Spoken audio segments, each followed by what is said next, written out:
time. Make it so. It's me, Mario. I'm Batman. Strong am I with the Force. Are you telling me that you built a time machine out of a DeLorean? You're a wizard, Harry. And welcome to World War G, episode 146. I'm Troy. I'm AJ. Okay. Well, we were not here last week. So this is going to make for an action-packed episode. Yes, it's going to be a very long episode. We'll try to keep it condensed, but just be forewarned, this might go kind of long. So, if anything, they're in for a treat. that's true. You know? You get an extra long episode, 1, and 2, it's free, so stop complaining. Yeah, we're talking to you. You know, right there. You know exactly who we're talking to. Yeah. All right. Well, let's start out every episode like we do with the list. You have the list this time, I believe. Yeah. With September... Man, that was really loud. That's fine. Yeah. With September wrapping up, it marks 25 years for sci-fi. So Sci-Fi Wire put together a 25 fantasy films in the last 25 years. And when I was reading through this list, I was just like, hey, wait a second. There's a couple other ones that should have made the list. But then I realized, oh, wait, they weren't within that 25-year span. So they didn't make the cut. So they put together a pretty good list. All right. Starting off pretty strong, a heavy hitter. Number 1, Army of Darkness. Oh, sure. Yeah. Yeah. Boomstick. Mm-hmm. Yeah, this was obviously this is the third in the Evil Dead trilogy. Mm-hmm. This was actually the first one I ever saw. I didn't see the other two. Oh, really? Yeah, I saw the third one first. But. They do introduce, like, they have the same characters and whatnot, but they're kind of standalone-esque. Yeah. Number 2, being John Malkovich. Never seen it. Really? Mm-mm. A puppeteer working on the 7th and a half floor. You'd actually like this one, although it is kind of artsy a little bit. I know what it's about. Yeah. So he's a puppeteer working on the 7th and a half floor of an office building and finds a portal that takes him inside of John Malkovich. So he is John Malkovich. And it actually surprisingly works pretty well. Number 3, Big Fish. Based on the novel, this is Tim Burton. It's the story of like an old man that's talking to his son who doesn't believe in such things anymore. Yeah. Did you see this one? I did. Yeah. I think a lot of people, because it came out so many years ago, have kind of forgotten how good this one is. But it's a pretty solid film. I must have been in the wrong headspace at the time. Mm-hmm. Because I think I just recently gotten fired from my first theater job. And that was the first time I'd gone back after being fired from there, and I was seeing this movie. So I did not enjoy it at all. I did not like it. You're like begrudgingly eating your popcorn and just like chomping down on it, and So I don't know. slurping throughout the whole entire movie, just like glaring at people. Maybe I should see it again because the first time I didn't like it, but people say it's really good. But it's really well done. All right. Cabin in the Woods. Yes. And they even say in this, there's like, the less you know about it, the better. And if you haven't seen this film, skip to the next entry. Oh, it's fantastic. It's worth a watch. Josh Sweetin does a great job with it. If you are a fan of horror films and, like that whole genre. Those silly tropes that they have in every film. Yeah, those 70s, 80s classic horror films, watch that one. You'll appreciate it more than someone who, a casual horror viewer. Although they could appreciate it as well. But that's true. Yeah. Number 5, Charlie and the Chocolate Factory, and they're talking about the Tim Burton version. Yeah, and they even I don't know about that. there, right? They even put into this. They're like, "Hey, please hear us out." Yeah. It says it's impossible to recreate the genius of Gene Wilder. This film wisely doesn't attempt it. Instead, you get a Willy Wonka who's damaged and very much in need of therapy. He also gets chocolate rivers. You also get chocolate rivers that don't look like sewer drains and candy that makes you want to eat it rather than throw it up. Much more in line with the original book. Yeah, I didn't like the Oompa Loompa guys. Me neither. At all. Well, because it was all the same dude. Mm-hmm. From the Narnia series. Yeah, and you know, come get your num-nums. Like the first Willy Wonka with Gene Wilder, I always pictured him as kind of a Walt Disney type. Right. You know? Eccentric. Yeah. An eccentric kind of genius that, you know, took everything like to the extreme. Yeah, and built up this whole big empire. I always thought of him, it's kind of like a Walt Disney. And then you go through that tunnel, and it's just like they were probably on acid. Probably, yeah. But then you get this Tim Burton version, and he's like this odd kind of Michael Jackson man-child type of... Yeah. With pedophile undertones. And like, this is uncomfortable. It was pretty difficult to watch. And he didn't seem as damaged as what they're making it out. They're making it... From this, it's just like, wow, that sounds like a decent movie. Yeah. But then you actually watch it, and you're like, no, not so much. Number 6, Coraline. Sure. That one's pretty great. It's kind of dark and disturbing because she's, sewing on buttons for people, like their eyes. Their eyes, yeah. Yeah. Yeah, it's the same people that did like Nightmare Before Christmas and Corpse Bride and Pet Sematary and all those other ones. So they're in that same clay vein. animation is pretty spot on. Yeah. The Fall, never seen this one. Me neither. Yeah. It says a young girl has a fall and a broken arm in the hospital. To pass the time, she makes friendship with an unlikely stuntman, Lee Pace, who has a knack for telling stories. He promises to tell her an epic tale and asks her, do you know what epic means? If she didn't, it's safe to say that she does by the end. It actually, after reading that, it kind of made me want to check it out. Number 8, Harry Potter and the Prisoner of Azkaban. Just as the third book sets the tone for the rest of the series, the movie does as well. As we follow Harry, Ron, Hermione through their third year at Hogwarts, we venture away from the safe choices of the first 2 films and enter a cinematic fantasy that is as magical as the school it's depicting. Yeah, that third one, that's the one it starts to get darker. That, and also the universe gets so much bigger. Yeah. You know, we're kind of stuck at Hogwarts, and this is kind of cool, but where are you really going to go from there? And then they open it up to this huge universe and them having to interact and hide from muggles and everything else. It does take, like you said, a darker turn. Yeah. But so I'd agree with that. Yeah. Number 9, the happiest of the Katirikers. I don't know. Never even heard of it. Never even heard of it. Nope. Number 10, Hellboy. The Nazis are at it again. That one's, man, it is so great. If you haven't seen it recently, go back and do yourself a favor and watch it. It holds up. It does. It's really pretty spot on. And I think a lot of the reason it holds up is because it's mostly practical effects. Mm-hmm. Yeah. There's not a whole lot of CG in it, and when you think of it that way, it's like, oh, that's impressive. Yeah. That's really cool. The very end when he's fighting that huge, crazy, Cthulhu-esque looking creature. Yeah. You know, but even the second one, the Gold Army, that one's pretty awesome as well. That one goes more Pan's Labyrinth-esque. Yes, it does. With its look and feel. Number 11, Jumanji. Mm-hmm. Yeah? No?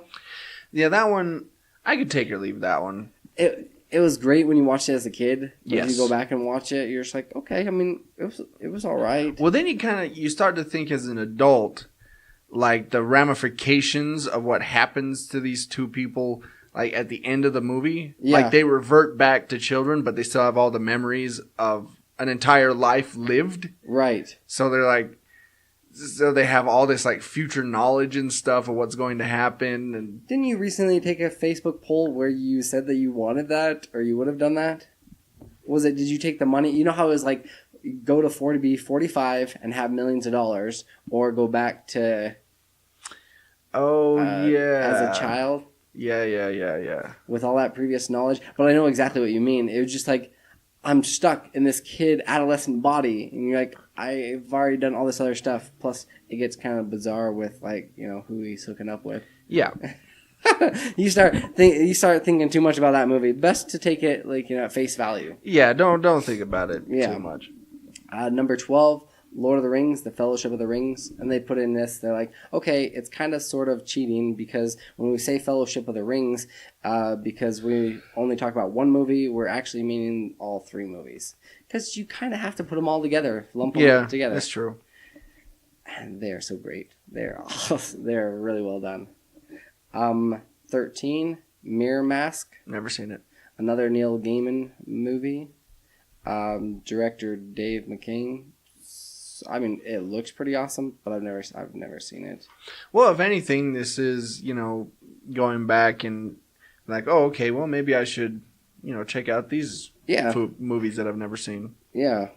14, Monsters, Inc. That's interesting. Right?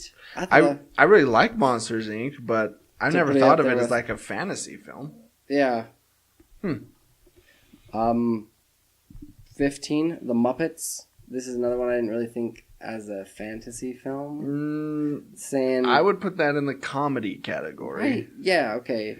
Am I a man or am I a Muppet? A question for the ages. Look, the Muppets have been around, always in the world.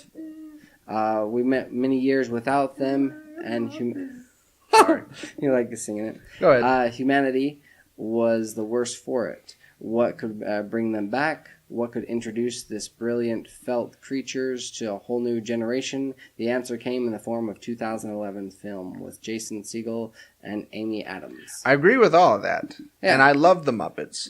The first one, at least, not the second one. The second one it had its moments. It had a couple funny moments, but I couldn't stand this whole, like, where she's this strong Russian woman. She had a horrible accent. It wasn't even close. What, Tina Fey? Yeah. That was bad. I know they were just making fun of it, but still. Yeah, but again, I agree with it, but I don't think it's a fantasy film. Yeah. But anyway. 16, Nightmare Before Christmas? Yes. Uh-huh. I absolutely love this movie. Oh, I watch it like seriously every Halloween. Now, that's a movie that never gets old. I've been able to see it in the theater in 3D, and it's so good. It is. It's fantastic. 17, Pan's Labyrinth. Never seen it. Del Toro? What? Never really? seen it. Mm-mm. Oh man, do yourself a favor. Although this one, which isn't a problem, but it's subtitles. Just this year. That's fine.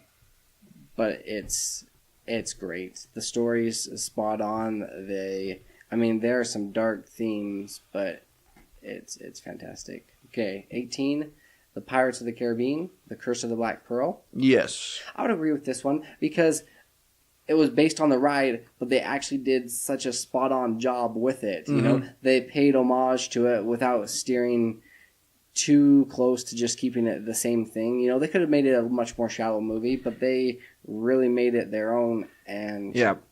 I mean, it's hard to think about it now because we've had so many Pirates movies and they've kind of jumped the shark. Mm-hmm. But I mean, when that first one came out, it was a big adventure swashbuckling movie. Jack Sparrow was one of the most original characters to come along in probably the past 30 years, you know. Oh yeah. It's like a household name now. Yeah, I mean, it makes sense. And they did try it with the Tower of Terror, which they try to forget and sweep under the rug. Yeah. They also tried it with the Haunted Mansion. The Haunted Mansion, with Eddie Murphy, right? Mm-hmm. Yeah. They tried it a couple of times and it didn't work. Nope. But this one was spot on. Yeah. 19, Princess Mononoke. Have you seen this one? No. Studio Ghibli? No. Miyazaki? It's hard for me to keep those Studio Ghibli films separate in my mind Mm-hmm. because I've seen a lot of them because of Joni, Mm-hmm. but I don't think I've seen this one. This one you'd remember it mainly because of the main character and the different spirit creatures that they encounter. I don't remember a big white wolf, so I No? don't think I've seen it. Okay, it's awesome. Number 20. This one kind of threw me off a little bit. Matthew McConaughey and Christian Bale and Reign of Fire. Rain of Fire. Yeah. A Yeah. whole mess of dragons. Are you not entertained? A few things spell out fantasy genre as well as dragons do.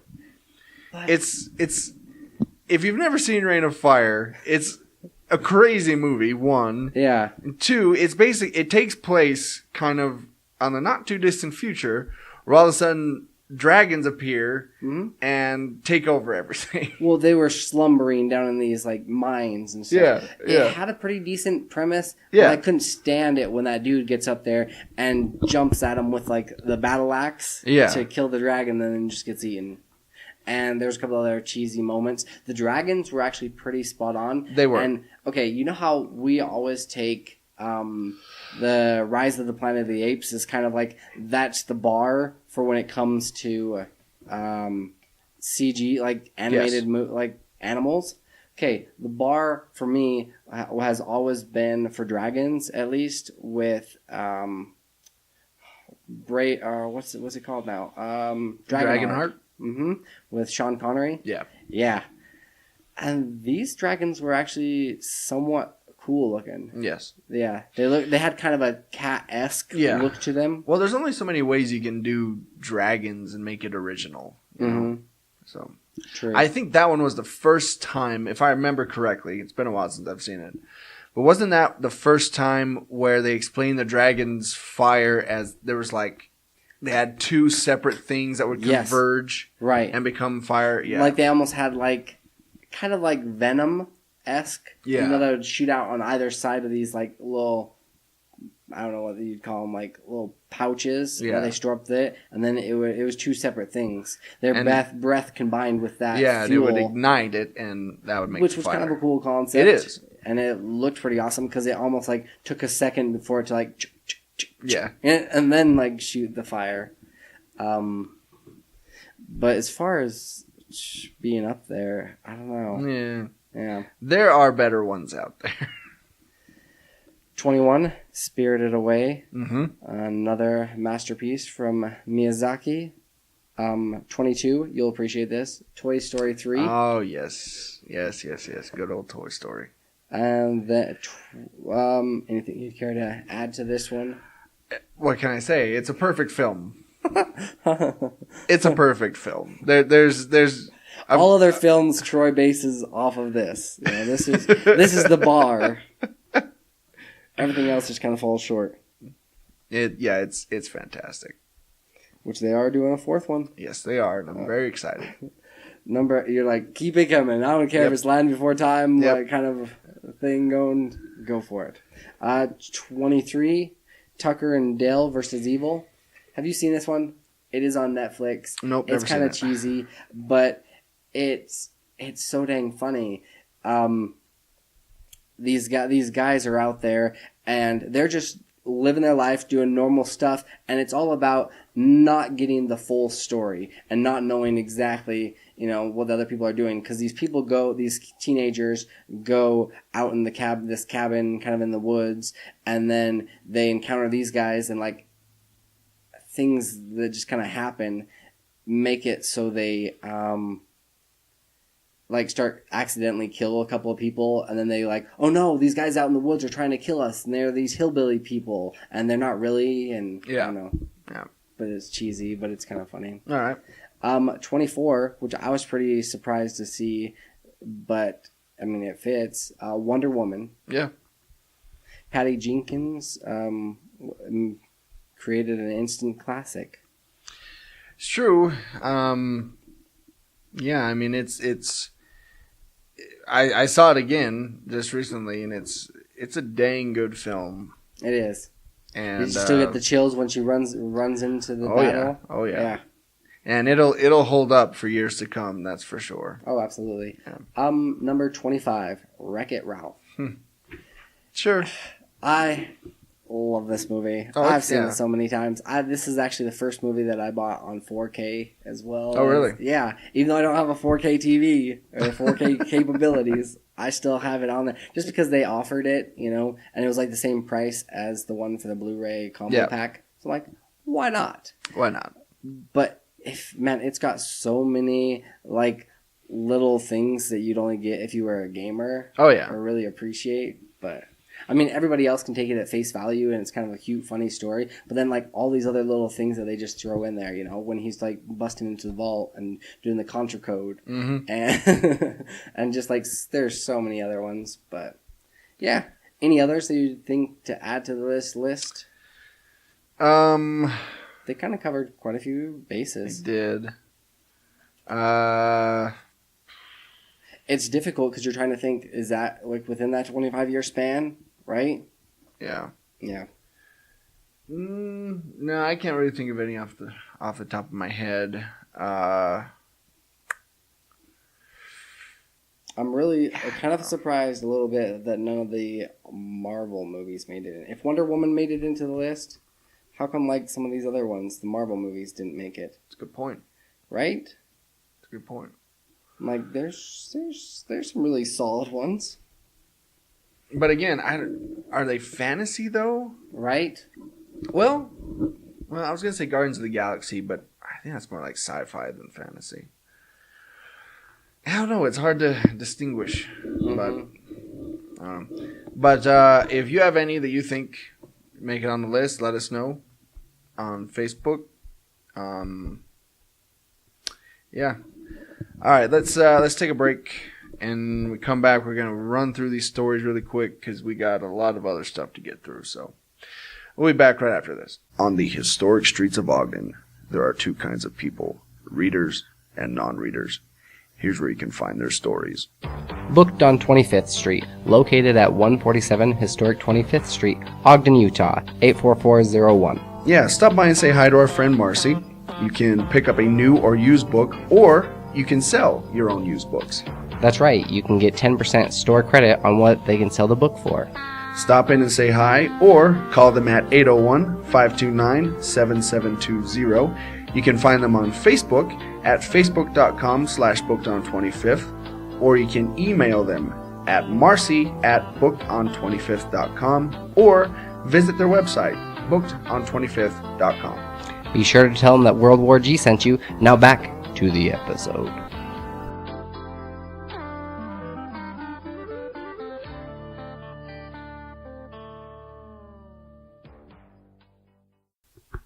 And we're back. All right, so let's run through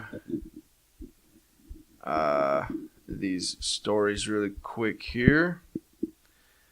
Sorry, just give me 1 second here. For some reason, the story that I have here won't let me view it unless I turn off my ad blocker, which is dumb. Right? I don't know why it does that. And it's just Probably all those other sites. It's just Screen Rant, by the way. Yeah. They're the only ones that do that. Okay. So we've talked about Rotten Tomatoes and Metacritic and IMDb and all that stuff before on this. A lot of the times with people saying that they do a disservice. Yeah. But I mean, what are they? Like how do they work? They pull together a ton of different... I mean, they get critics together as well as audiences together to give their review and to score it and rate it, on their system or whatever their scale is, and then they put it out there. Yeah. So... Although it could be, like, not going to lie, it could be pretty biased or it could be kind of skewed because we don't know where... I mean... They do give the person's name, but we don't know if they're, owned by a certain person or backed by somebody else or getting a kicker for giving a good review. Yeah. So Screen Rant has kind of broken it down here about each site, kind of what they do, kind of how they run things, how they get their reviews. This is Rotten Tomatoes. The Tomato Reader Rotten Tomatoes ranking system draws a pool of around 3,000 professional movie critics who meet a certain set of criteria. All reviews are parsed and distilled from a traditional point or star system of 5 or 10 stars into a single, simple thumbs up or thumbs down review, fresh or rotten. This gives all positive reviews from "it was okay" to the #1 greatest film of all time a flat score of 1 to 1, and all negative reviews from meh to "I feel dumber having experienced that" a score of 0 to 1. Critics are typically the ones to indicate their fresh or rotten stance, but Rotten Tomatoes staff also evaluates certain reviews and assigns the fresh or rotten value themselves, allowing critics to appeal if they think the ultimate fresh or rotten determination is wrong. Once every review has been distilled into the positive 1-1 or the negative 0-1, they are averaged out and given a percentage score to indicate what percent of critics gave it a thumbs up versus a thumbs down. The resulting percentage is then assigned a fresh or rotten value, with 0 to 60 scores being rotten and 60-100 being fresh. In addition, if a movie has a steady tomato score of over 75% after a certain threshold, it is labeled as a more prestigious certified fresh. I do like that there's quite a few different checks and balances in that, where they can appeal it if they don't believe that that's actually accurate or not. Yeah. It makes it seem a little bit more fair. Yeah. And I think it makes it also feel like that the critics have more say in what goes out on the site. Right. I'm all in favor. I was like listening to hear if you actually gave the credentials on what they need to meet certain, criteria to be one of these reviewers. I'm like, why aren't we doing this? It did have a hyperlink where you could click on. Really? Maybe we can check it out and see. That'd be kind of cool. Okay, this is Metacritic. Metacritic curates reviews from a number of sources they consider to be of high quality, reading every review in detail and assigning a score based on a scale of 0 to 100. This means multiplying the scores of sites that already use other numerical scales, such as 0 to 4 stars, 0 to 5, or 0 to 10. But it also means translating an A to F grading system into a 100-point equivalent, or coming up with a score for any of their critics that don't use a scoring system.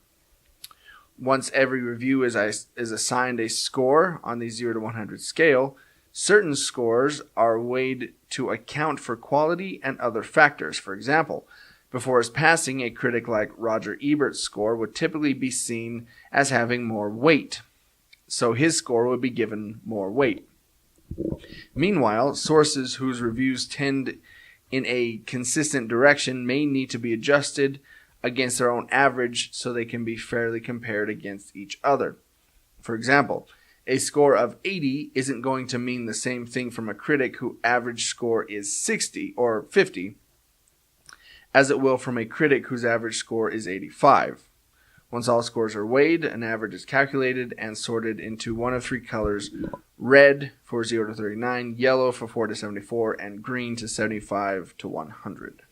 See, that one, to me, I do like that they read all of the reviews in detail, but I don't like how they're like, oh, well, if they don't typically... Yeah. It seems skewed, right? It does. They're like, oh, we don't like the way that you typically rate, then we're going to, give you less of a weighting. So they kind of dictate which reviewers have more say in it. Yeah. It seems a little biased and a little overly inflated. Mm-hmm. Yeah. Yeah, like they're making because like these guys, I don't know, who's to say that, these guys have better reviews or they're better with reviewing movies than somebody else. Okay, so this is IMDb. So this is their method. When most people think of IMDb, they think about the database. Where they can look up an actor's filmography or try to remember who played that one obscure character in that old TV show. But IMDb's rating system is actually fairly widely used and cited by some moviegoers. It may not be the most scientific or reliable, but with the frequency IMDb is used as a tool for looking up information about movies, actors, directors, and etc., its rating system is frequently front and center. The IMDb rating system is almost entirely user-driven. Each registered user can vote on a movie using a star system to assign 0 to 10 stars to any given film. The scores are then trimmed and adjusted to account for extreme outlier votes, usually excess votes in the 0 or 10 categories, so that they have less of a significant impact since they're typically more hyperbolic. Voters are also weighted based on their voting trends in order to balance results. So, users that trend higher are scaled down and users that trend down are scaled up to create a semblance of equality between every vote cast. Users can also change their scoring at any time, although still just one score per film, so the cumulative score of a movie isn't locked upon its release. See, this only reaffirms me using Rotten Tomatoes. Yeah. I do like that IMDb, I use it a lot, but it's mainly for, like they said, looking up. And it just seems that they put it in there as kind of like, hey, we also review movies as well. Yeah. We're not just like, so you can look up what other movies they've been in. Yeah. Yeah, I'm still probably going to use Rotten Tomatoes. And it doesn't even matter because if I want to go see a movie, I'm going to go see a movie. Their reviews aren't going to dictate it for me. We have one more here. This is CinemaScore. Like IMDb, CinemaScore comes entirely from audiences, but the score collection method is most unique of all the scoring systems. During release weekend, CinemaScore sets up polls at theaters around the United States and collects ballots from people who just saw new releases. These ballots collect data on a number of categories, including audience demographics, interest in seeing the movie again when it's released for home viewing, and the data everyone pays the most attention to, a grading of the movie from A to F. Since CinemaScore exclusively polls audiences and gathers the score in the theater, which is a problem, which I'll explain later, the CinemaScore grade is highly indicative of the movie-going experience, while other scores allow audiences and critics time to review, digest, and evaluate. CinemaScore catches them on the high or low of having just seen the credits roll, and that's what I was going to talk about. Yeah. And is typically a good benchmark for the kind of experience the general audience can expect upon seeing a given movie. So yeah, like I was going to say, there are times when I come out of a movie, let's say for example The Artist, which came out a few years ago. I loved that movie. Yeah. I thought it was great. Best movie I've seen that year, blah blah blah. I have never seen it since and have no desire to. Uh-huh. Because right after you come out of a movie, you're riding that high if it was really good. Oh yeah. So especially with these midnight releases or the first showings, because you're going with tons of fans that are all hyped for this movie, and you kind of ride the emotions of the crowd a little bit. So I think it's going to be a little skewed to be more positive if they're doing something like that. Yeah. Now on the opposite, I do like to call that the Ninja Turtles Troy effect. Yeah. Yeah. Now on the opposite end of that, it could have the opposite effect. If you see a movie that initially you think is crappy, and you come out and you say, "Oh, this was a terrible movie," and blah blah blah, don't go see it. But then, give it a couple days, think about it, well, it has some good parts. I like this, I like that, and maybe your then review would be a bit more positive than initially. Or if you get a chance to, a lot of the times I'll watch YouTube videos on things I might have missed. And then once you start to appreciate the movie a little bit more, we did this with Get Out. I mean, the movie was great itself, but then once you start to see all these other little details and things that they added and put into it, you're like, oh man, that makes it even better. Yeah. Or there was another one that I was thinking of even It. Just the little subtleties that they did with the kids pulling after they did this kind of oath thing, they all let go at a certain time, and that's kind of the order in which they die. Spoiler alert. Like, well, okay, in the second part 2, Right. yeah, and they threw in like a lot of like paying homage to some of these other the book itself. Yeah. So, yeah, I do like to be given a chance to digest a film and then give a review. That's why typically, we'll watch these movies throughout the week and then we kind of sit on it and we kind of have to come up with a review before saying, talking Right. on Yeah. Sunday. Yeah. So, all right. Speaking of it, yes. Let me pull it up. It director Andrew Muschietti is currently enjoying the massive success of the movie, but he is already eyeing another Stephen King classic. Along with his sister, Barbara, he wants to do a remake of the favorite Pet Sematary. He says, My affection for Pet Sematary will go on until I die. He told EW, I always dreamt about the possibility of making this movie, Barbara added. We'll see who gets it first, but it is the first Stephen King book that we read, and it's something that has been a great love because it is possibly King's most personal book.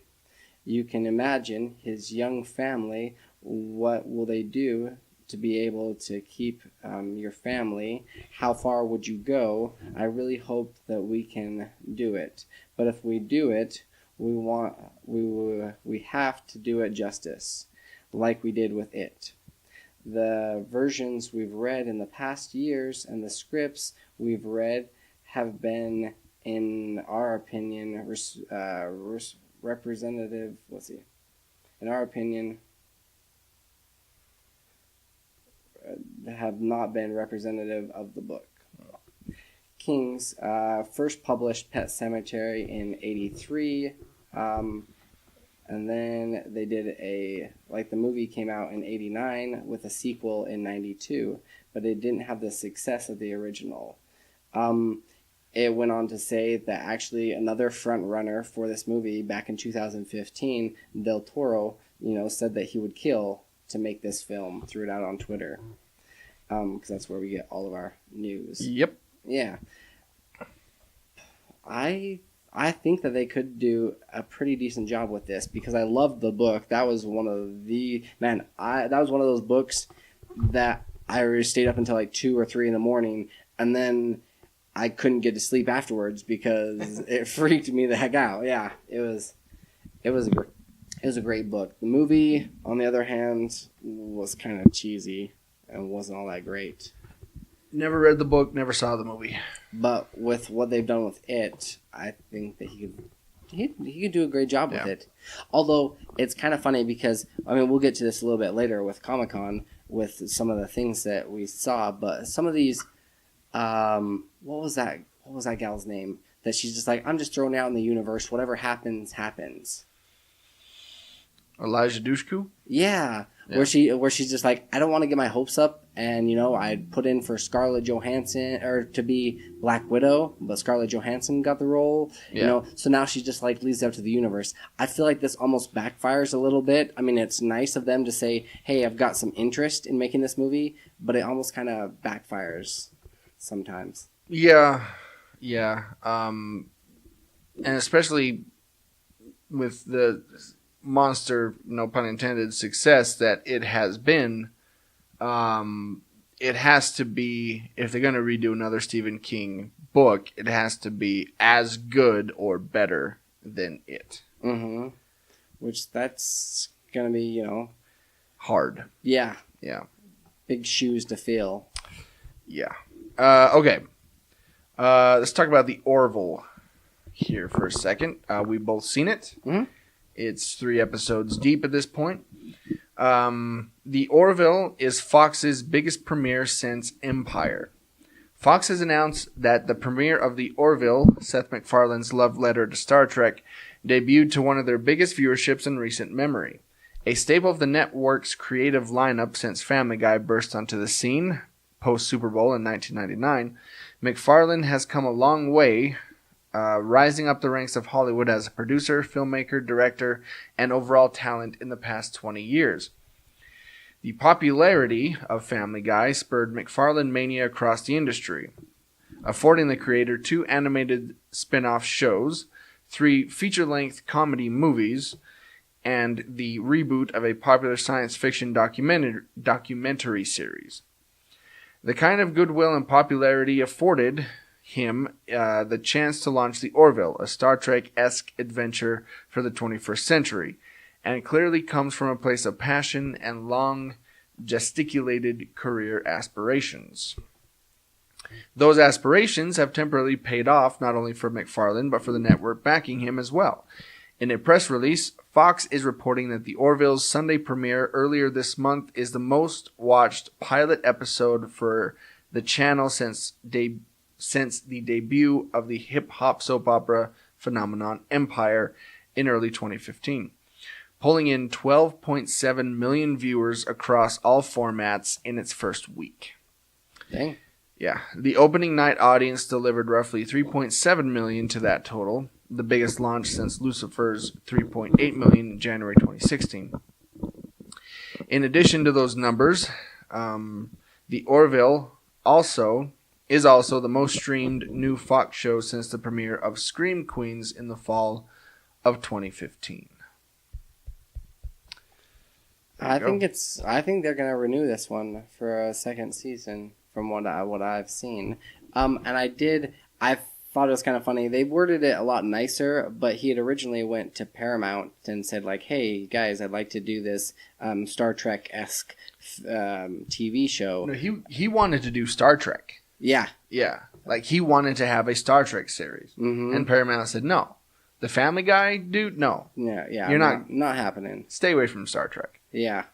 Yeah. And then so he kind of went with Fox and backed it up. A lot of it was backed up by himself. Yeah. As far as like the money goes, which I was originally kind of concerned just because I thought it was going to be kind of that raunchy Ted 1,000 Ways to Die kind of humor. Yeah. But they've done a really like decent job of steering clear from just that. I mean, it does have his humor in it. It does. But no, I thoroughly enjoyed it. I like it too. It's Star Trek that's not taking itself so seriously, which Star Trek is one to do.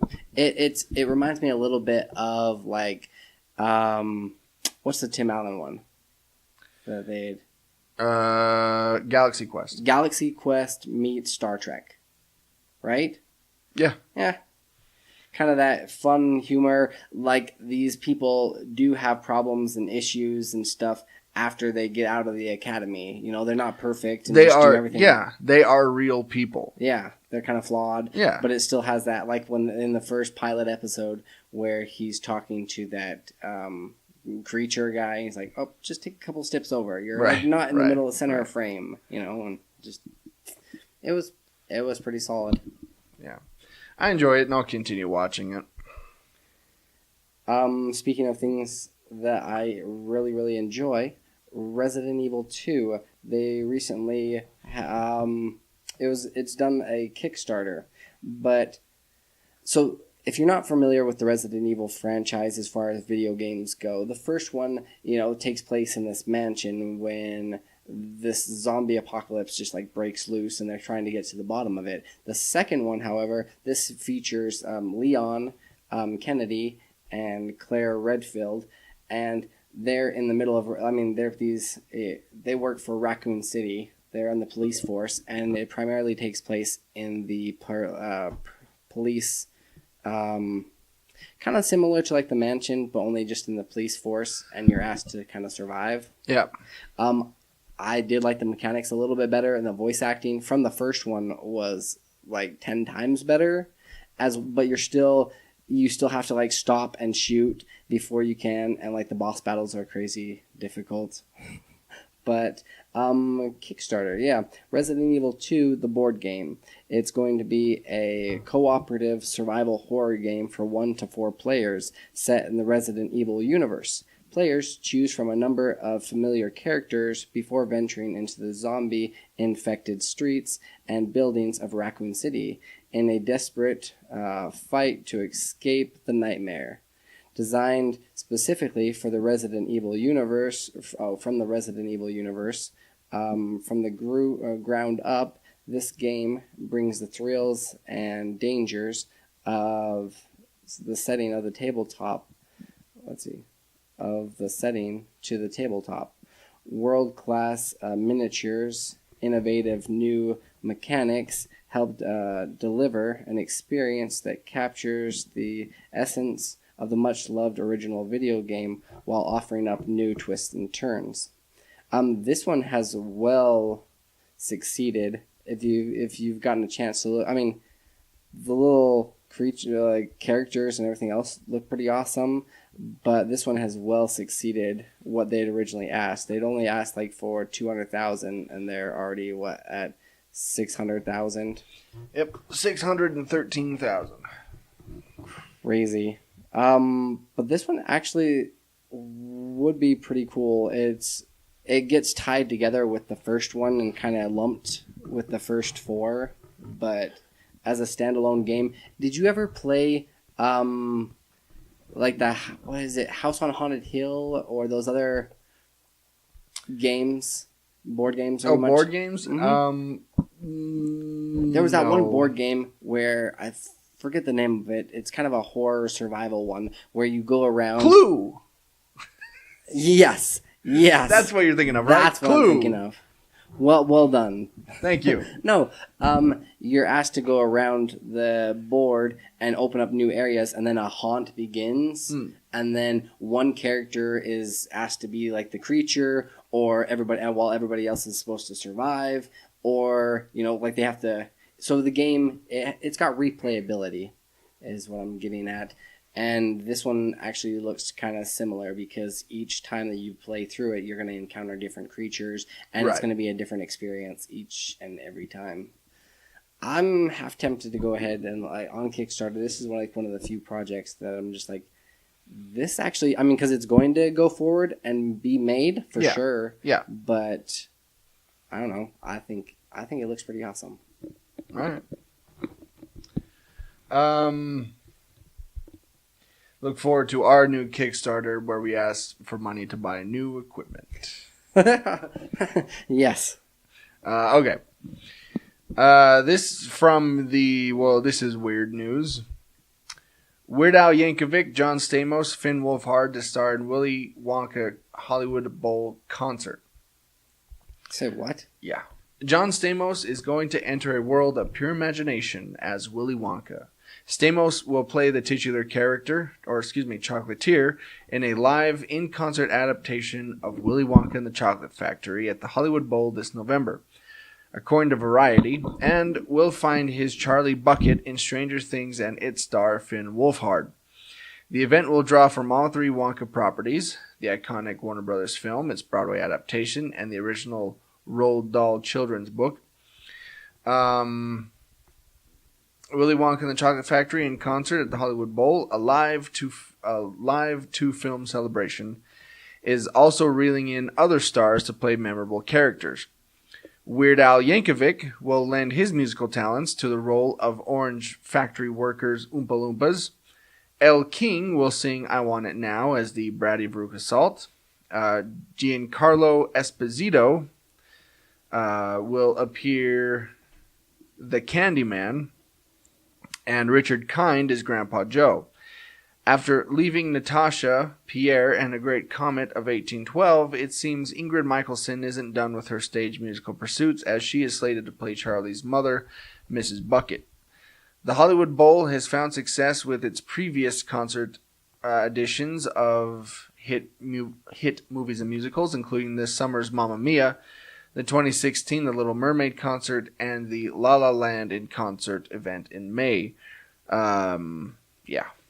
So the thing that I'm actually most interested to see how it goes is Weird Al having control of the Oompa Loompas. Having to be the Oompa Loompas, yeah. That'll be interesting. Is he an Oompa Loompa, or is he just adding his musical talents? I think what's going to happen is it's not going to be like there's not going to be any costumes or anything like that. Mm-hmm. They're going to come out and basically sing the songs. Yeah. And have different people, different celebrities come out, and so so I think it'll be Weird Al singing Oompa Loompa songs, which I would pay money to see. Yeah, frankly, but yeah, this is when your career is towards the the end. I don't know. You think he's got a couple more years left in him? Oh yeah. Yeah, Weird Al, you bet. No, I think this is kind of more of it's the Hollywood Bowl. It's kind of a prestigious thing. Mm-hmm. And I think it's kind of been a musical kind of Hollywood tradition, so I don't know. That just seems pretty bizarre. It's weird. Yeah, it is weird. Yeah. Well, speaking of weird. Right? In in 1987, Capcom releases its very first Street Fighter game into the arcades. 30 years later, the Street Fighter franchise is still very much alive, with numerous sequels, films, TV series, and various collectibles. At this point, we thought we had seen every piece of Street Fighter merchandise that was possible, but Diesel and Capcom have proven us wrong.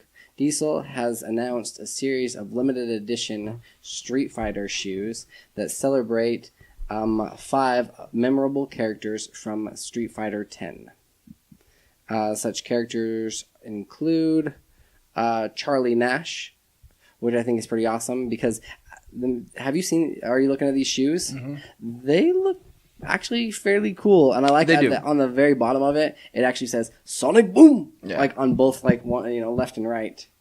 You've also got M. Bison, which, man, I wanted to like the Ryu ones the best, but these M. Bison ones actually look pretty cool. Yeah. They do. On the bottom of his, it says Psycho Power, which I think is fairly appropriate. He to me, he's always reminded me of Magneto. Yeah, he's kind of the poor man's Magneto. Mm-hmm, yeah. More or less. If Magneto and Hitler had a baby. Yeah. Which, knowing their backstory. Ironic, yeah.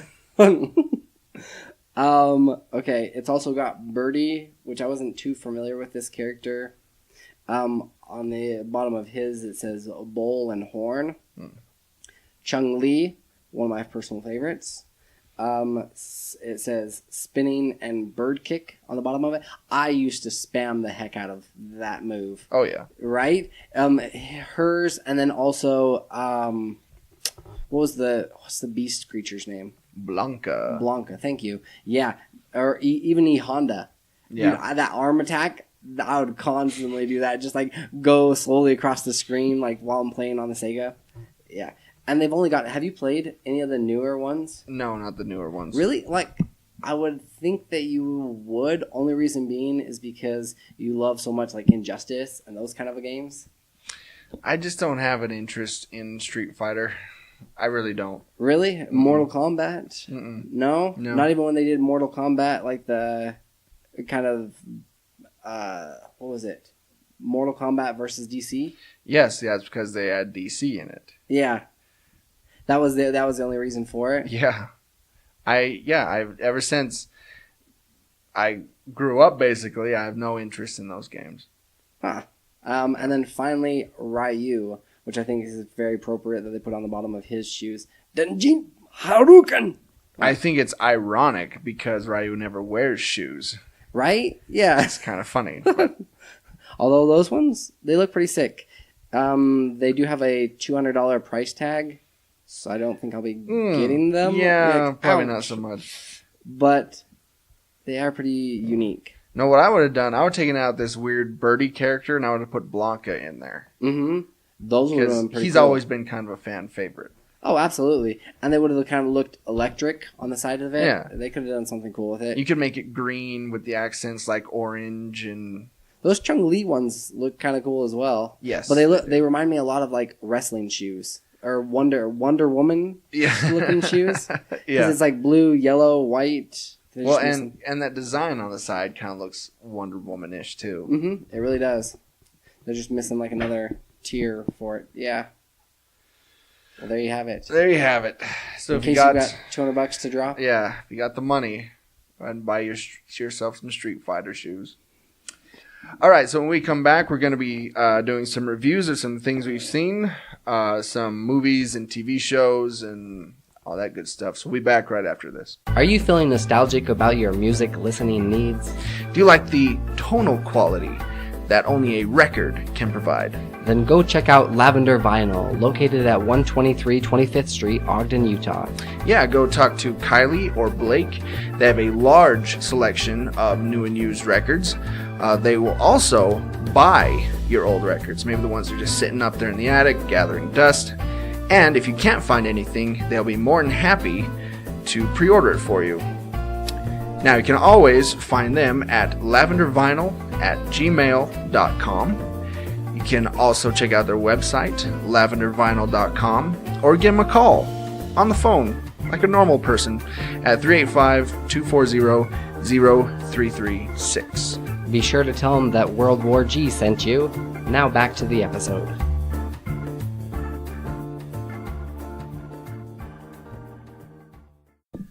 And we're back. Okay. Don't So- sound too enthusiastic. Yeah, we're back. Great. We're back. A dinosaur story. So we talked a little bit about the Orville, and roughly around the same time, we also got premiere of another space show, Star Trek Discovery, which I've seen. I've seen the first couple episodes, and I only bring that up because people are doing comparisons of which is better, Discovery or the Orville, and like they're not Apples and oranges here, people. They're not the same at all. Yeah. But this is kind of interesting because with this new Star Trek venture, they decided to release the first couple of episodes, and then you have to purchase the app to view the rest of them. Yeah. Which we'll see how that goes. Yeah, they're kind of setting themselves up for failure because we were talking about this before the episode. Is there really anything that you would pay to watch exclusively? You know, like one specific TV show or something that you just, I got to watch the next episodes. I'm like, with the technology that we have available to us now, and you're right. They are shooting themselves in the foot here because what's going to happen, and I hope it's not going to happen, but what I can foresee happening is once they go to the app, the ratings are going to plummet, and they are going to blame the ratings on like all the wrong things. Mm-hmm. They're going to blame it on like, well, we had a female lead, or well, you know, nobody cares about Star Trek anymore, or you know, something like that. It's like, no, it's because you put it on the app. Go ahead and look at the first two J.J. Abrams installment, you know, like movies. Like, see how there's a lot of Star Trek fans still out there. There is. And they're just kind of limiting their demographic, you know, their potential. Although, if they ever came out with a second season of Firefly, I might purchase the app to see it. So yeah, like I said, I've seen the first two episodes. Yeah. I really enjoy it as a long-time Star Trek fan. I really like it. It's a lot different. It seems like it takes place in the timeline that the J.J. Abrams movies take place in. Okay. I'm not for sure on that one. And it also takes place like 10 years before the original series. So 10 years before Kirk and Spock. Which is also interesting. Just because you've got better technology, that's like when they do a movie where they decide to do a prequel like 20 years down the road, and it's difficult because you've got so much better technology. Yeah, and it's like what they did with Star Wars, same type of thing. Yeah. And you know that by the premise, by the bit on that, you know, you got to understand when they made the original series, that was how they thought the future would look. Mm-hmm. Because that's the type of technology they knew, you know, that everything would be controlled by like buttons, and you know, they didn't know any different. Yeah. And so then when you got to Next Generation, when they were first made it in the 80s or late 80s, they thought, well, the future, we're going to have, pads that you can touch and What? yeah, Apps for everything? Wait. Yeah. Just have this little communicator on your chest that you can touch and speak to anybody on the ship. And so that was a technology that they thought we would have. Now, they're doing the same thing. Now we're getting into the point of like holograms, holographic technology and these sort of things that we can foresee the future having Right. in this day. And so it's the same thing. But I like it because it takes away, or not takes away, it strays away from the normal Star Trek formula.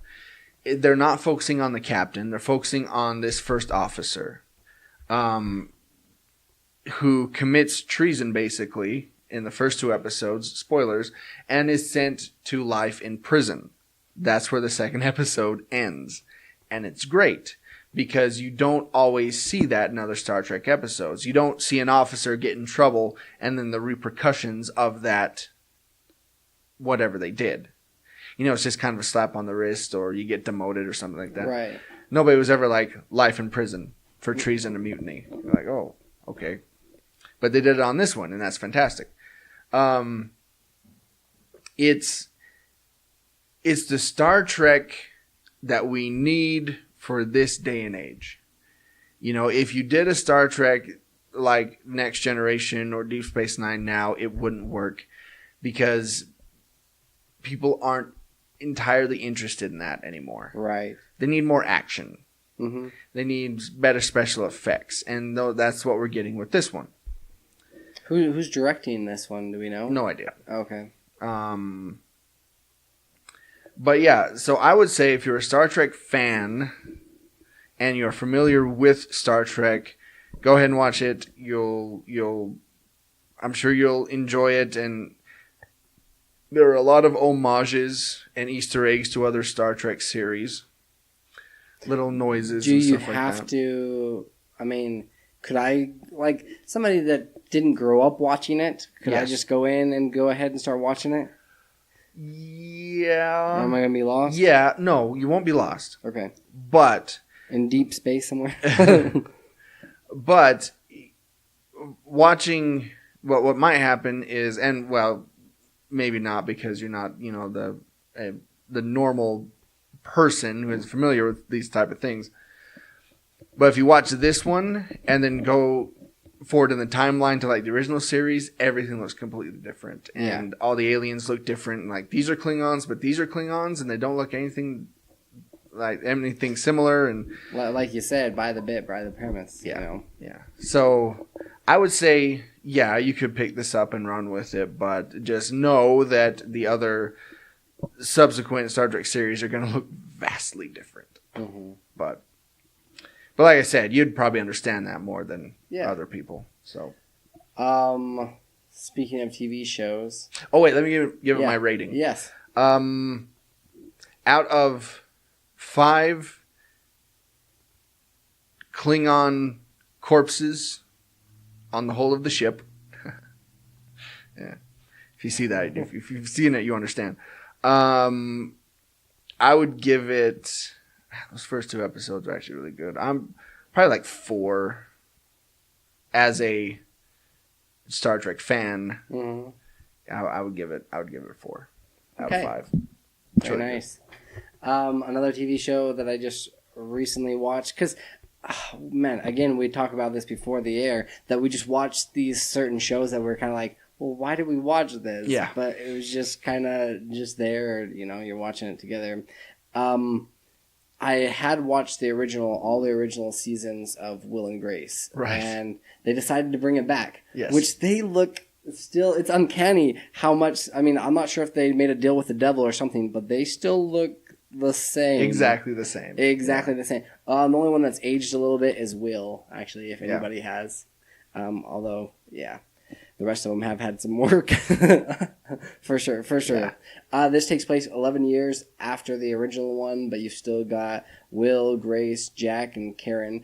And it was so peculiar. It reminded me a lot of like Fuller House, where they just like, oh, you're back? And because Karen's asking them, Will and Grace, like, oh, no, what have you been up to? Oh, well, we've been doing this. And they just kind of like take a minute to just be like, well, we were married, we did have kids, and then they kind of made some jokes and some references to the original series. Yeah. And then they're just like, but now we're back living together 11 years later. So, like Fuller House. Yeah. Like, what have you been up to? Well, this, and this. Okay, great. Move on to the next person. Mm-hmm. Yeah. And they just kind of did that with all these characters. Yeah. And this one, the one redeeming quality about it is I actually got all the references that they made. Like with these shows that are like a little bit, I mean, if you don't watch them from the beginning or you're not, I wasn't as politically savvy when I first watched the originals. Yeah. And they made like so many references to, politicians, or they even made references to like Senator Barack Obama, back in the original one. And these ones, they do not shy away from, except for they shy away from saying Trump's name. But it's really pretty funny because they're just like, oh, you're president, and then they even like, because Will gets invited to the White House because to like talk to the senator that he doesn't like, but he secretly has a crush on. And then Grace, she gets invited because Karen's friends with the first lady, which that's how they word it as well. It's kind of funny. But like the first lady, so she gets to design the Oval Office. And so then she pulls out a Cheeto, and then she looks at the drapes, and she's like, yeah, okay, this will go with this color scheme, that we're going for. And just like other cheesy, stupid references, and they get kicked out. But, oh man, it was horrible. I'm like, I don't even know how I watched the original one, but this one's bad. I can't see it lasting more than. Although I said the same thing about Fuller House, and for some reason people loved it. So I don't know if it's just an unpopular opinion or what, but man, this one. I mean, if you liked the original one, you'll kind of like this newer one. It's kind of a trip down memory lane, but is it just that it's just not funny?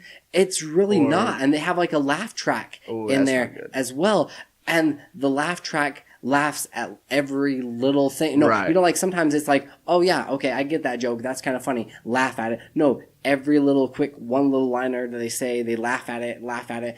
I mean, seriously, it was about 30 or 40 like times throughout the episode, if not more, that they're laughing. I'm like, there's not that many funny things in there. Right. There's maybe like 2 or 3, but yeah, I think we as a society have moved beyond the laugh track.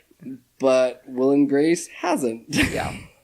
Along with a lot of other TV shows. Yeah. Out of 5 Cheetos, I'm giving it like maybe a 1. Wow. Probably a 1. Yeah. All right.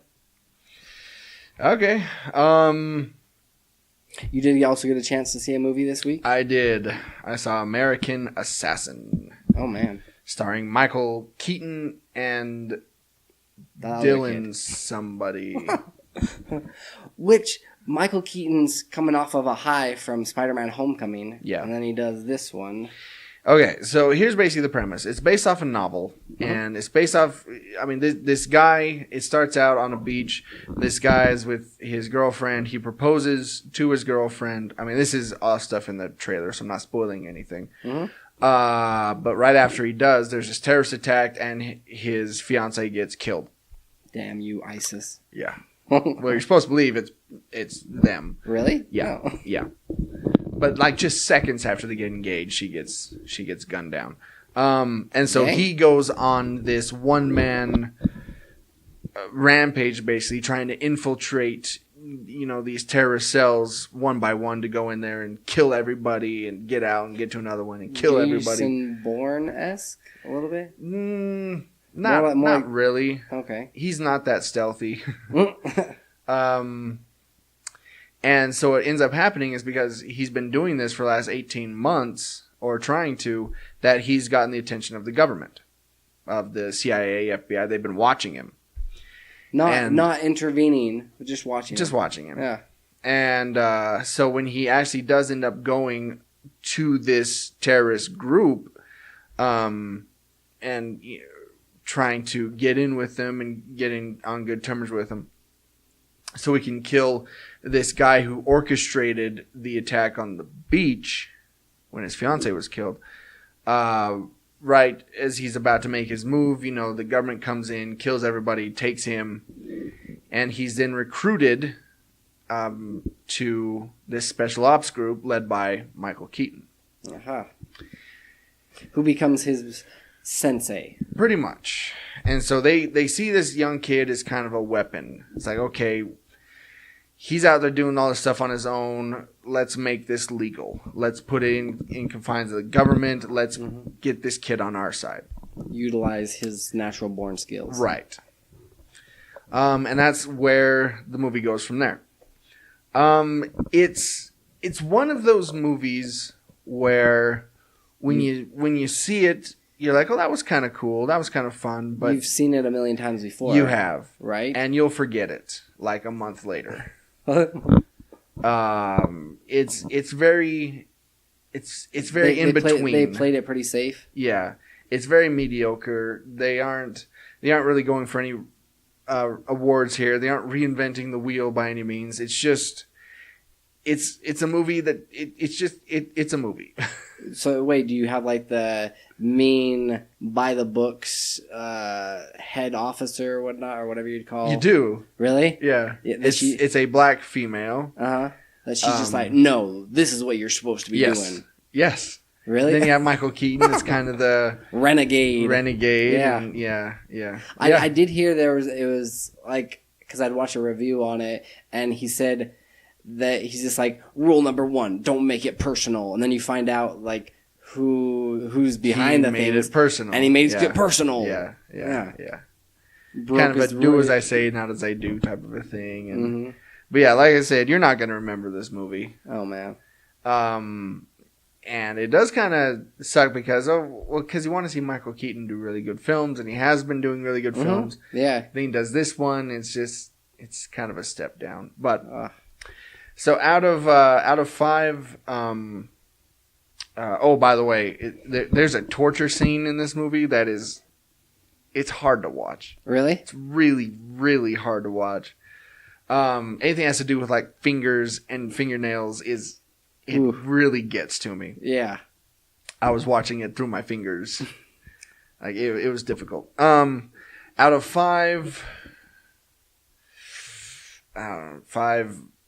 American Assassins, I guess. There really wasn't anything that stuck out. I'd give it 1.5. Oh wow. Honestly. Yeah. Are the fight scenes at all kind of cool? The fight scenes are just they're nothing special. Yeah. And if they're not like fighting hand to hand, close hand to hand, it's just firing at guns at each other, and it's just okay. Yeah. It's nothing special. It's kind of a little bit. I mean, there's a couple of bigger names at the theater right now, but for the most part, it's kind of, hit a lull. Yeah. Go see it again. Yes. That's basically what we're saying. That's what we're saying. So I picked this up at Comic-Con, this comic book, the Big Man Plans, and then it was kind of funny because I had to go back and get my sci-fi list. Mm-hmm. So it was just like sitting there, and I just talked to you and said like, hey, look, it's Eric Powell that does The Goon, originally did The Goon. So you had a chance to read it as well. I read the whole thing. Well, it's not very long. It's a pretty quick read. So let me say, Big Man Plans. Let me give you a review on this. So originally, Eric Powell and Tim Whistle ended up, they were texting each other, and they're like, hey, if you had some excess money, what would you kind of do with this? And it became a run-on joke that they would put hashtag Big Man Plans, what they would do if they had like all this excess money. And then they'd kind of said this was in September 12th, 2014, they had texted and said, hey, we should turn this into a comic book. So they got together, and that's exactly what they did. The quick version of it, as far as basic premise, is you've got the big man. He's a midget, and his mom can't handle it, so she ends up leaving the family, which causes the dad to start drinking, which he blames himself for. The dad dies in a tragic, tips over a lantern and dies in the barn. And so they're put into an orphanage where the sister gets adopted because she's normal looking, and he's kind of, funky looking. So he constantly gets beat up in the orphanage, eventually ends up joining the military, or tries to. Well, he tries to enlist, doesn't get enlisted, so he gets a special ops group that he goes into Vietnam. And then from there, he gets this letter, and which kind of sets him off on his vendetta to get revenge, to Zek revenge. Yeah, it gives Big Man his plans. Exactly. Yeah, exactly. I thoroughly enjoyed this. As far as a revenge story, I thought it was pretty well done. It is very graphic. They do not shy away from the violence or blood or anything else. Yeah. It is kind of cool to see how far he'll go, and he's got all the previous knowledge to be able to, put these plans into action, as well as some of the characters that he knew growing up, come back to help him. Yes. Yeah, think of it as kind of a really, really graphic V for Vendetta. Mm-hmm. Yeah. Yeah, I would say. And we were talking about this, that they could actually turn this into some sort of a short, or or they could do an animated movie of this. Mm-hmm. And man, Peter Dinklage he'd be perfect for this. He could do that really well. But it's pretty dang brutal. Would you? I'd say it's worth a read. It's worth a read, yes. But again, adults only. Be prepared, yeah. For sure, adults only. There is violence. There is nudity. There is violence has to do with nudity. It's well, okay. There's things being cut off. Yeah, he goes into and it's kind of funny because you'll see a lot of the times these people saying "Oh, the death," little death or something. He has so many different names that he goes by. Yeah. Because they recruit him when they recruit him to go, which I kind of liked this part where they recruit him to go into these little tunnels that he would fit in perfectly and just beat the heck out of these guys and infiltrate these bunkers that nobody else could really get into. Yeah.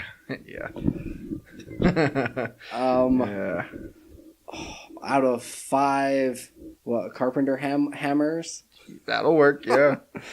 What are you sitting at?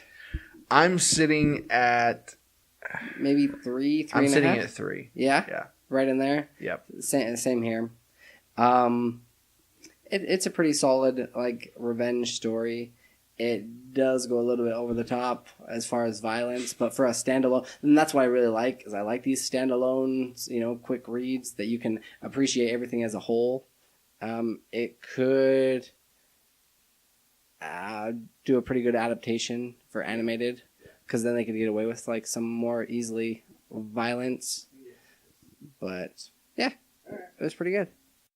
All right, so let's take a quick break, and when we come back, we're going to be talking Salt Lake Comic-Con 2017. Thanks, Joy. Hi, everybody. This is Sean Ray. And John Irons. And we're the hosts of Cosmic Potato, the Super Fan Talk podcast. We're a show that has a little bit of everything. Yeah, we talk about movies and TV and cartoons, entertainment news, and every show has a different theme. That's right. We might discuss anything from our favorite bad movies to who would win in a fight between C-3PO and the Tin Man from The Wizard of Oz. Yeah. That was episode 41, a classic. You can download that episode and all of our other episodes on iTunes and Stitcher. We're on Podcast Addict and, of course, on our website, cosmicpotato.com. It's special guests and movie news and geeky nerddom and nerdy geekery and lightsabers and Time Lords and Ninja Turtles all the way down. So check out Cosmic Potato, the Super Fan Talk podcast. And we're back. Sorry if at any time the audio was a little weird on that last segment. I've switched microphones, so I think we should be good now. So Sweet. Okay. I'm always coming in crystal clear, though. That's true. Yeah. Which is funny because you have a really old mic. How about that? Right? It's the older ones that are holding up. Oh, this fancy mic. Okay. So Salt Lake Comic Con 2017. Which took place Thursday, Friday, Saturday. Of last week. They were pretty action-packed. It was fun. Yeah, we had a good time. Down. Okay, so what we'll do is we're going to kind of break down kind of day by day here. So let's start with Thursday. Thursday, what we did is a lot of what I called... Prep work? It was more like we were passed out a lot of our cards. We talked to a lot of people. We were making connections. Mm-hmm. We were glad-handing a lot of people. Yeah. Kissing babies left and right. So we talked to a lot of artists, which is always fun to do. Oh, yeah. Because they know their stuff. Like, you come there and you can talk to them about anything and everything. They usually have a pretty good, solid background with, the art that they're, you have a good, already an opening connection with them. Because you can look at their artwork and then that's like an easy conversation topic. Yeah, because you're like, well, what was your inspiration behind this, or how long did it take you to draw this thing, or Yeah. So we were able to pass out a lot of cards to a lot of artists. As far as like celebrities and stuff goes, I think we stepped in. Well, we'll save that one. We'll save that one to the end. We were able to talk to Nolan North, which was awesome. Oh man, that was great. Yeah. Who, if you don't know, he is the voice of Nathan Drake in the Uncharted series. As well as Deadpool. Yep. And what, Daggett? No, he wasn't Daggett. That was Richard Horvitz. Oh, okay. So what we did is we actually were able to record our little conversation with him. Yeah. So what I'm going to do is, through the magic of editing, I'm going to put in that conversation right here, and then we'll talk about it after. So this is us talking to Nolan North. Hello, AJ. Hey, AJ. Came to say hi. Troy. Troy? Yeah. Huge fan of your games. Unfortunate name. For a second. That's mine.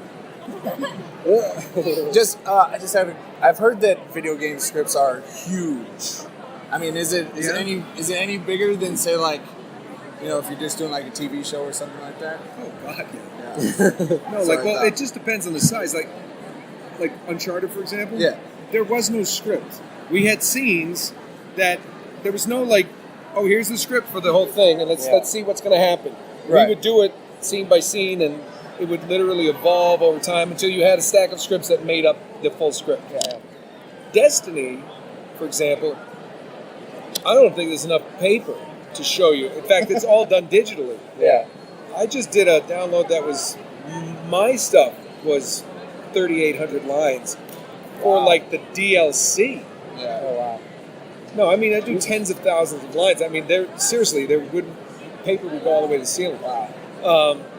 And then there's other games like Old Republic and Guild Wars where there's options. Oh, yeah. So there might be, if you were the player, have 3 options. We have to do 3 stories. Right. And where they would lead and branch out. So, yeah, no, gaming is not as linear as a traditional movie or television script. So that's about it. But for me, it's no makeup. Usually have my hat on backwards, just sitting there, just doing nothing. That's the best job in the world. Don't have to shave. Right? I've missed one birthday for my 2 kids, 17 and 14, 31 birthdays.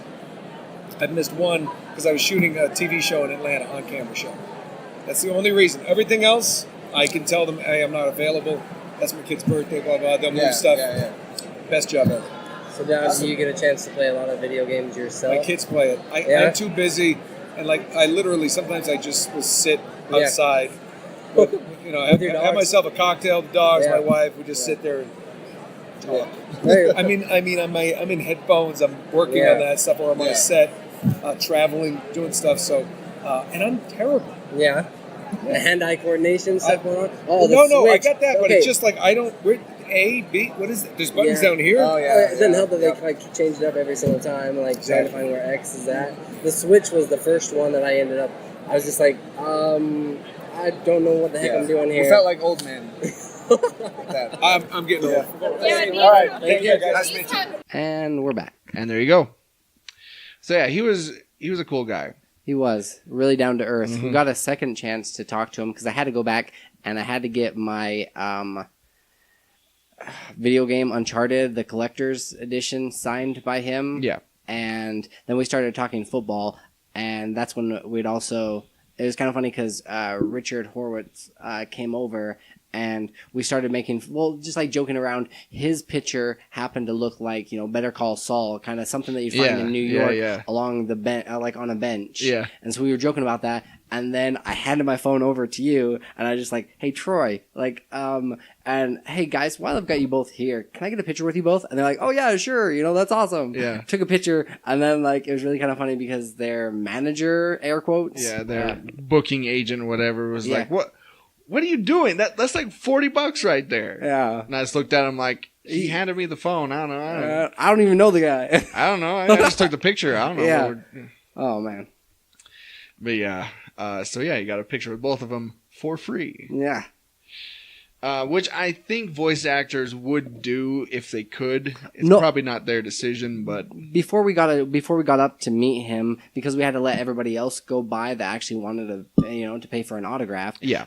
He was talking to this one little boy that was talking about how he was such a big fan and he's played all these games and Nolan did so many different voices for him, and then he's just like, hand me a picture, and his manager's like, oh, they didn't pay for one. And he's like, hand me a damn picture. And grabbed it and then signed it and asked the kid his name, Jake, and signed it for him and handed it to him. I'm like, they are the most down to earth. They only get cooler every time we meet them. Yep. Yeah. Okay, Thursday. Rob Schnieder. Mm-hmm. Let's talk about Rob Schnieder. We were really hesitant to go in and to watch him in the first place, but it's just like, we got to know what's up. You know, we have to see. We didn't really care. I mean, everybody else that actually cared about him went towards the front. Yeah. And it seemed like he had a laugh track going on. Right. There was that one dude would not shut up. I'm like, he's not that funny. Because the interesting thing about Rob Schnieder is he didn't have a moderator or anybody sitting up there with him. Right. So he was just freelancing it, doing stand-up, more or less.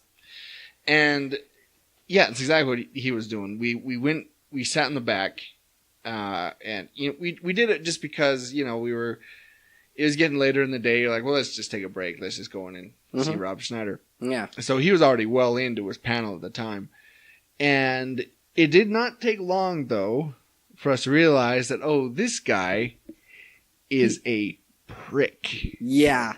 He is an arrogant douchebag. Oh, absolutely. You think he only plays one in his movies? No, in real life, he's the same way. That, and he's they seriously needed a person up on stage to pick up all the names he was dropping. Oh, yeah. Left and right. Oh, yeah, I'm going to talk to her right after. I haven't talked to her in a while. I'm going to call her up after I get off stage. Yeah, I'm going to call her backstage. Oh, geez. And Adam Sandler and I, he probably said Adam Sandler's name 4 or 5 times. And he dropped Chris Farley's name a few times. Which got, man, he's using dead people's, celebrities to get, then he would, applause from the audience. Occasionally drop in his catchphrase, the you can do it. Yeah. And after he'd say, you can do it, and you go, huh, well, like that sort of thing. Yeah. Just kind of, well, ooh. But then the best thing. Yeah. I went out and got myself a drink. Mm-hmm. And I guess as I went out, that's when he just went off. Right? Okay, because he said he paid $139 extra so that he could board first when he was going to fly here to Utah. And he was just like, okay, so I paid the extra money, but then when I was about to board, they said, well, first we would like to have all of our disabled people, we'd like to let them board first because they're going to take a little bit longer. And he's just like, there were so many, he's like, I'm editing this. There were so many effers that like were pretending to be handicapped because as soon as they got down the runway, they were just like skipping and dancing, And then he's just like, and then next they said, like, we're going to let women and children board. And there was this little, like, and he's just like, there was this little kid, quote unquote, that was a 12-year-old that's like 6'2", and he's wearing a Utah Jazz shirt, and he's a Mormon, and he like looks over at me, and he's like, F you, and flips him off as he's walking on to board, which I don't believe would actually happen. So I'm like, okay, this is just his like little stand-up spit, get out or whatever. And then he's like, now we're going to let the military people go on. And they boarded. And then he finally boarded on the plane, which he had to sit in the very back. And he started chewing out this one guy. He's like, look, you fat SOB, just because you've let yourself go the last 12 years doesn't mean I have to suffer. Like, scoot over. And then he looked down and realized he didn't have any legs. So then he went to take his bag and put it in the overhead compartment. But that's where his legs were. And he's like, but you've got all this leg room beneath you. And I'm like, oh, geez. Like, how many people can we offend within like 5 minutes? Yeah. Handicapped people, the predominant religion here in Utah. Yeah. Military. Yeah. Yeah. And I wasn't gone that long. That's the thing. I was gone maybe 3 minutes. And I couldn't believe that they actually, like, I thought for sure they wouldn't ever have him back again. But I guess they let him have another panel. Yeah, somebody the next else, day. Yeah, the next day because somebody else had to cancel. So like, hey, you've got some free time. Yeah. Get up on stage. But it was funny because everybody was just dying and laughing at everything he said. And you and I were just sitting there just cringing. Straight face, like, are you kidding me? Yeah, that's like when you've got that one friend that you're nervous to introduce to other friends just because you're worried what they're going to say. Yeah. And like you're just cringing and like almost holding your breath like, are they going to say anything really horrible? And it was bad. Yeah. We didn't even stay the entire panel. We ended up leaving. Mm-hmm. We walked out and we left. Yeah. So that was Thursday. Not a whole lot really happens on Thursday because they're just getting started. But if you do want to go and only one day that you can pick to choose, Saturday is going to be the biggest as far as celebrities go, but Thursday it's going to be the smallest crowds. Yeah. Yeah. Which is kind of nice because you can actually have some breathing room and elbow room to walk around. Yeah. So let's get to Friday. Friday we came prepared. We had a microphone and a camera, and we did interviews. Which those turned out great. Yeah, you can find them on our YouTube page right now. Just search World War G on YouTube. You can find the interviews we did. We also went to a few more panels. We did. As well as an escape room. Yes. Yeah. The panels we went to were, we went and saw Puppet Lady, which is what I wrote in my notes. Okay, that was towards the very end of the night, and we were just like looking over the different lists of ones that were left, and it's just like, hey, let's go, like, what's the weirdest, most obscure one that we can go to? Puppetry 101. But she actually did a really good job. It was kind of interesting because like when she had the puppet on her hand, she only talked as the puppet. She didn't break character no matter what until she like said, okay, now I'm going to have my puppet like rest on my shoulder for a second so that I can talk, and then when she actually did that whole scene, she did a scene because they asked her, is there any emotions that you can portray easier with a puppet than you can with a real person? And she said death. Yeah. And then she proceeded to, because you have to, she took this like little scarf looking thing that she had made into kind of a puppet, and oh man, like she was having it like kind of start coughing, and it was like slowly dying and deteriorating, and then like ended up dying. And she said the difference is because, when you're watching a movie, you know that person's not actually dead, that they're just going to stand back up after the scene. But with a puppet, you already have to you already have to make believe that creature's real. Yeah. And then you're killing it, and it's not coming back. Your imagination is that you've used is gone. And So that's why it was like she was saying that. And also I thought it was kind of interesting where she talked about how most puppets, some of them do, you know, like the larger ones on Labyrinth and some of these other movies, they do blink. But for the most part, she has to like have the puppet like look up or look down, and that kind of like in our minds, that's what we that's what we relate to like with blinking, or you know, because you can't see its eyes. So I thought that was kind of interesting. Yeah. So there was that. One of the other panels that we also went to, the Back to the Future one. Yes, Back to the Future, with Thomas Wilson and Christopher Lloyd. Pretty much just Thomas Wilson. More or less. He did most of the talking. Christopher Lloyd just kind of took a back seat and just, you know, in Which the DeLorean. Which was fine. Because he's, I mean, all that he said when he was talking is kind of like stuff that we'd already heard or would expect to hear. Yeah. You know, straightforward answers. But that song that he did. Oh, yeah.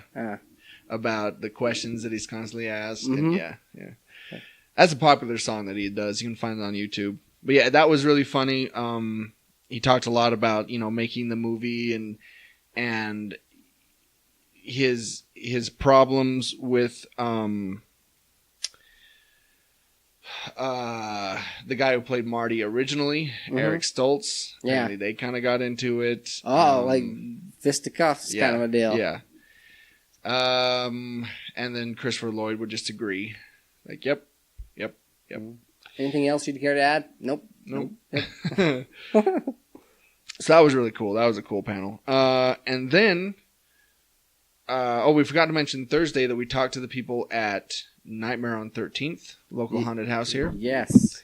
So then Friday, we were actually able, after the con, to go and check out this place, which was pretty cool. It was really pretty neat. We got an awesome interview afterwards, but one of the things that I liked most about the whole thing is, and he'd mentioned this in his interview, where he said we get a lot of like really good actors, and we also take the time throughout the whole year. We utilize that whole year to develop these different scenes. So like a lot of these different scenes were from some of your favorite like horror movies or new ones. Yeah, and we'll get into it more as the month goes on. We start talking about more Halloween things, about what we actually saw and our thoughts on the haunted house, but we'll get to that more later. Yeah. So then Saturday was interesting because we went off on our own. Right. You did your own thing, I did my own thing. Mm-hmm. So what did you end up doing? So I kind of went like the first couple of days because it had rained. I didn't get a chance to purchase any artwork, so I kind of went back. I also ended up cosplaying as the Black Skull, which actually turned out pretty cool. Because I have this mask for it. I decided to cosplay. I was just like, all right, like screw it, let's just go for it. Yeah. And I prefer like ones with different characters with masks, and there's quite a few people. I took at least, I'd say about 15 pictures, and about about 80 or so people. I was like, oh hey, nice cosplay, you know, or so I don't know, it was just kind of a cool thing. But if you do cosplay and you do it well, be prepared to be stopped if you're trying to make it to any type of panel. Stopped a lot. Right? Yeah. Especially when it's those obscure ones that only select people would know who they are. You know, it's kind of cool and reaffirming that other people like it as well. The Goon, for example. Right? Yeah. How many? I mean, you probably got quite a few. Did you cosplay? No. Okay. No, I didn't. And so the reason I didn't is because I thought, okay, here's what I'll do Saturday. I'll get up, I'll dress up, I'll go, and we'll do that. Friday killed me. Yeah. I woke up Saturday morning just aching. Oh, because it was a long day. Yeah. My feet hurt, my legs hurt, my lower back hurt, my shoulders hurt from carrying that stupid book bag. Yeah. So I was like, you know what? Forget it. I'm not dressing up. So what I ended up doing instead is I went to the Grand Ballroom, which is basically, if you've ever been to San Diego Comic-Con, is Hall H. Yeah. Is our Hall H. And I just planted myself there. Basically awesome. The whole day. Yeah. Because I was just exhausted and I just wanted to just sit. So you slowly got like closer and closer. I got closer and closer. Yeah. You go into the first one, you're sitting back further, and then it's just like, majority of the fans move out and move on to the next one. Yes. So, yeah. By the end, you were on the first row. Pretty close. Oh, nice. So the first panel I saw was Sean Gunn and Chris Sullivan from Guardians of the Galaxy. Yeah. Chris Sullivan played Taserface, and then Sean Gunn played Rex? No, Sean Gunn played Yondu's right hand guy. Oh yeah. Yeah. He was also the stand-in for Rocket. And that was pretty cool. They told a lot of stories about Guardians, about what it's like. You know, they couldn't say anything about the future of the Marvel movies. Oh man. Or the future of their characters? Yeah. Yeah. Well, the one guy's dead. Taserface, he's dead. So he ain't coming back. Yeah. So that was kind of cool. Then I also saw Stephen Amell. Okay, wait, but a second. Okay, so Taserface and a couple other guys are dead from the Guardian of the Galaxies, but then you're going to have Doctor Strange, and you're going to have some of those different stones that's able to bring people back. Taserface ain't coming back. You don't think so? No. I think he was just kind of a secondary character. Yeah. Yeah, so then I saw Stephen Amell, who, Arrow, on Arrow. He was interesting. Here's what I took away from Stephen Amell. You can tell that he loves going to cons and he loves talking to people. Yeah. He loves his fans, which is great. One of my friends, he's gotten a picture taken with him like all 3 years that he's gone. Yeah. And like he's one of those guys that you wonder why the line's taking so long with these pictures, because you're thinking, okay, in, out, you know, like you can get through the line pretty quickly. Yeah. But no, he's like in there talking to him and just joking around with him. So, yeah. And, you know, one of the reasons that he went on American Ninja Warrior is because of last year that he was in Salt Lake Comic Con, somebody challenged him to do it. Yeah. And said, you know, why don't you just go and just do it? He's like, okay, I will. And then he did. And there was and he completed it. Yeah. And there was a little girl who was talking about, you know, how some of the Utah highway patrolmen are doing the 300 push-up a day challenge and stuff like that to kind of raise awareness for, I forgot what the cause was. And he was like, okay, yeah, I'm in. I'll do it too. That sounds great. Yeah.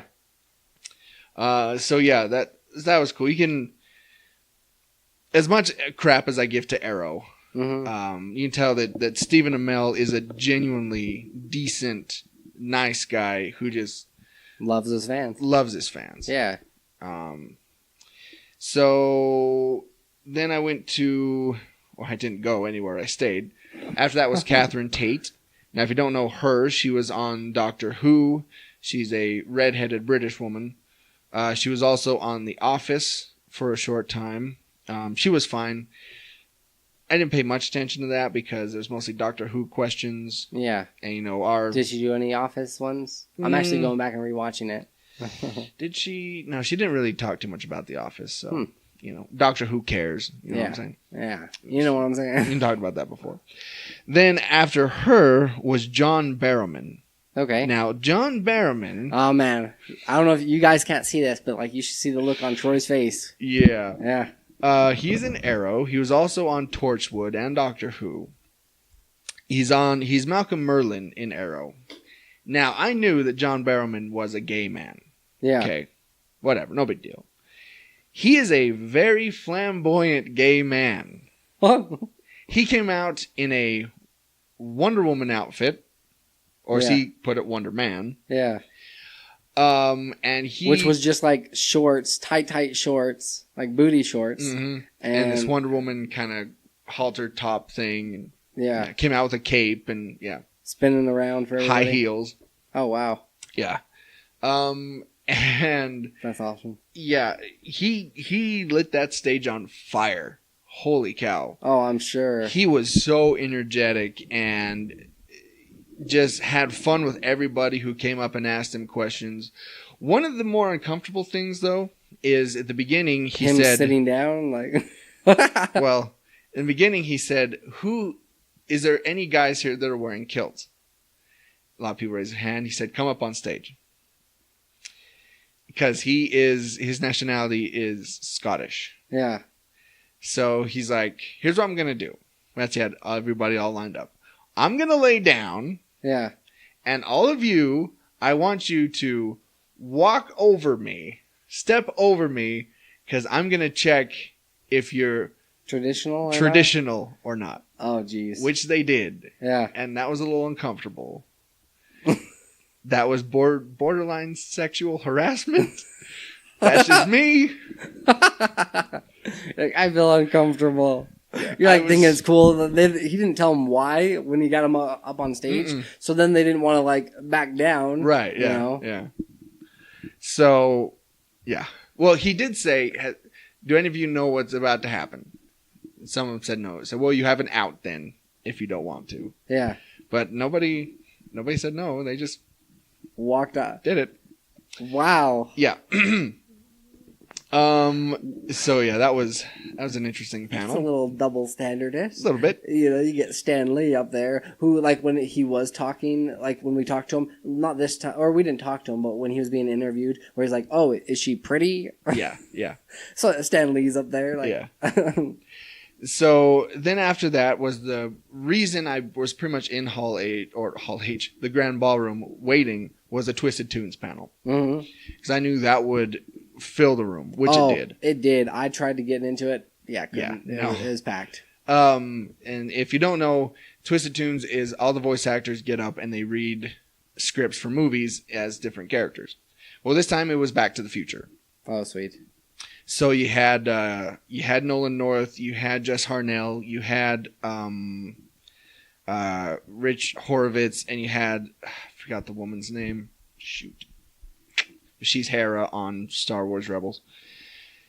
And they started reading Back to the Future, which was freaking hilarious. You know, when you get Wacko and Daggett and Zim and, Nathan Drake and Christopher Walken, all these people in Back to the Future, reading lines from Back to the Future. Freaking hilarious. Yeah.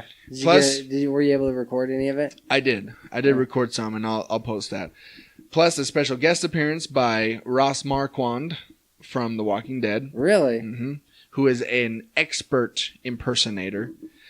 So he did John C. Reilly. He did John Malkovich. I was dying. Like, my stomach hurt after that panel. I was laughing so hard. And like I said, I'll post some of that. So the very last thing I did is the cosplay competition. Never been to the cosplay competition, but it was. I think I went once or twice. And they do a pretty decent job. They do. You have the novice, intermediate, and expert levels. So yeah, they just come out and they have a panel of judges there, and so they have. They judge the novice first, and the intermediate, then the expert. And some of the best cosplays you saw? Here's the thing, though. A lot of them were anime, and so I wasn't familiar with who they were. Yeah. But there were some that were really elaborate. Yeah, there were some where they couldn't come from backstage. They had to come from in front up the ramp because they couldn't fit because their costumes were so big. Yeah. So that was pretty cool. Did you see that Doc Ock that we interviewed? Was he up there? No. No, he wasn't up there. So yeah, I didn't stay around for the awards because I had to go, but yeah. So that's pretty much it. Yeah. That was in a nutshell. That was our Comic-Con. Yeah, if you're in the Utah area and it comes around, do yourself a favor and go. It's a lot of fun. Bring water though. Stay hydrated. Yeah, which they allow you to actually take in. Mm-hmm. Wear comfortable shoes. Because you're doing a lot of walking. And I would even say stretch beforehand. Yeah. And stretch afterwards. Do some calisthenics. Yeah. So you're not sore like I was. Yeah. For like 2 or 3 days afterwards. Pop an ibuprofen like it's Tic Tacs. Yeah, right. All right. So here's where you can find us. You can listen to all of our episodes at worldwarg.podbean.com. Also on iTunes and Google, the Google Play Store. Just search World War G. On the social media, you can find us at facebook.com/WorldWarG podcast. We're also on Twitter and Instagram. Just search at WWG Podcast. You can find our shirts and the rest of our merchandise at shop.spreadshirt.com/worldwarg. And you can email us anytime, day or night, at worldwgpodcast@gmail.com. So, this has been World War G, episode 146. That has been AJ. That has been Troy. Stay geeky, my friends? Question mark?